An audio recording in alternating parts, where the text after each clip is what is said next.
Hello guys, मैं आपकी राधिका और बहुत ही सुंदर सा एक गीत लाई हूँ आप लोगों के लिए। आप चैनल को सपोर्ट करते रहिए और हमारे माता पिता भाई बहन जितने भी चैनल से जुड़े हुए हैं सभी को मैं बहुत बहुत धन्यवाद करती हूँ। और बहुत ही सुंदर सा एक गीत लाई हूँ, ननद भाभी का नोक झोंक है, आनंद लीजिए आप लोग। तो सुनिए। अरे आवा गोदाइला, आवा गोदाइला, अरे आवा गोदाइला गोदनवा हो, सुनो ननदो हमार। आवा गोदाइला गोदनवा हो, सुनो ननदो हमार। ननदो हमार सुना ननदो हमार। आवा गोदाइला गोदनवा हो, सुनो ननदो हमार। पान मुरैला तू आई के गोदाइला, पान मुरैला तू आई के गोदाइला। काहे बहकावालू मनवा हो, सुनो ननदो हमार। काहे बहकावालू मनवा हो, सुनो ननदो हमार। पान मुरैला तू आई के गोदाइला, पान मुरैला तू आई के गोदाइला। आई के गोदाइला, हाँ आई के गोदाइला। दिलवा में पियाज के नमवा लिखाइला, दिलवा में पियाज के नमवा लिखाइला। अरे परे साल जैबूगा वनवा हो, सुनो ननदो हमार।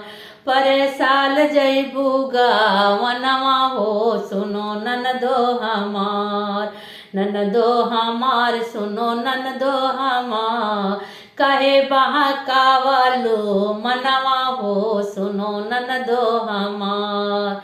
आवा गोदाइला गोदनवा हो, सुनो ननदो हमार।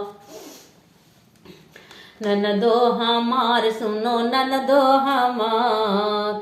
आइल बा तोहरे पियाज के पाती, आइल बा तोहरे पियाज की चिट्ठिया।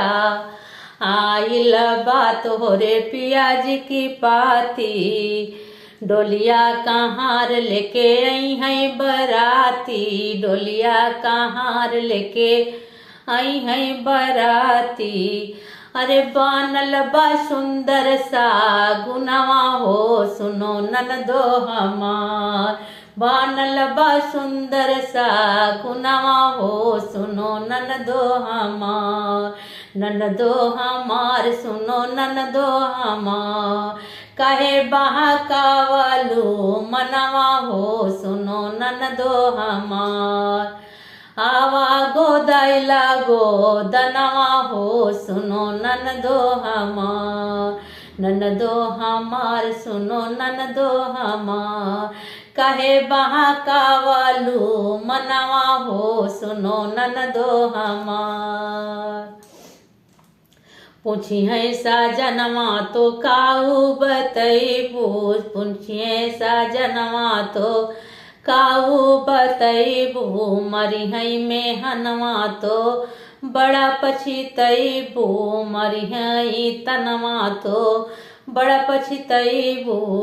अरे करबू तू कामन बाहनवा हो, सुनो ननदो हमार। करबू तू कामन बाहनवा हो, सुनो ननदो हमार। ननदो हमार सुनो ननदो हमार।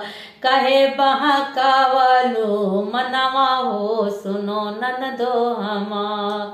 आवा गोदाइला गोदनवा हो, सुनो ननदो हमार। आवा गोदाइला गोदनवा हो, सुनो ननदो हमार। कहे बहकावालू मनवा हो, सुनो ननदो हमार।